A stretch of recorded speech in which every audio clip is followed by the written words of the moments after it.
Motorcycle আরোহী রাস্তা crossing এর সময় একটা ট্রেনের ধাক্কায় এরা মোটামুটি দুজন লাশ হয়ে গেছে।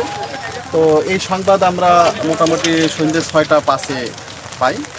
সন্ধ্যে সংবাদ পাওয়ার সাথে সাথে আমরা ঘটনাস্থলে আসি। তো এখানে যে লাশ দুটি আমরা পেয়েছি, মোটামুটি এদের পরিচয় অজ্ঞাত।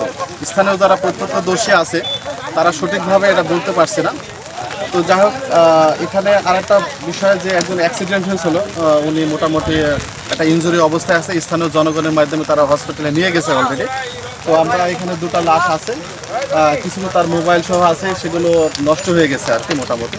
তো লাশ দুটো আছে, আমরা বডি ব্যাগ করলাম পরিচয়। এখন আমরা আপাতত থানা পুলিশের অপেক্ষায় আছি, তাদের কিন্তু সোপার দেওয়ার অপেক্ষায় আছি। যেমনটি জানাছিলেন ফায়ার সার্ভিসের লিডার মাসুদ, যে তারা তাৎক্ষণিক খবর পেয়ে এখানে এসেছেন, লাশ দুটো উদ্ধার করেছেন। এখনও তাদের পরিচয় শনাক্ত করতে পারেননি। আধা ঘন্টা আগে দুর্ঘটনাটা ঘটেছে, যেটা আমরা প্রত্যক্ষদর্শীর এটা সংবাদে আমরা পাই।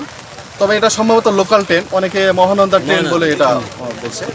যেমনটি জানাচ্ছিলেন রাজশাহীগামী আর খুলনা থেকে রাজশাহীগামী।